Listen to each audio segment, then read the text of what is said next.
దేవుని నామంలో అందరికీ నా వందనాలు.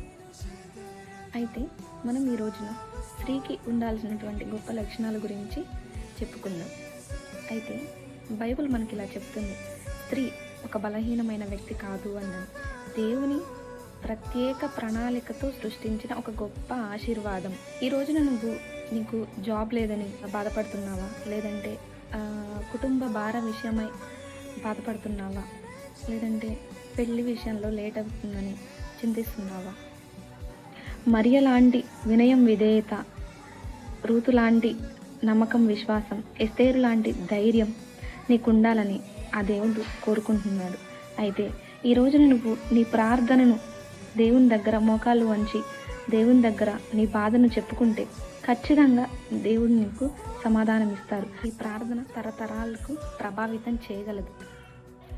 దేవుడు ప్రతి మహిళను జ్ఞానం, ధైర్యం, ప్రేమతో నింపునుగాక. ఆమేన్.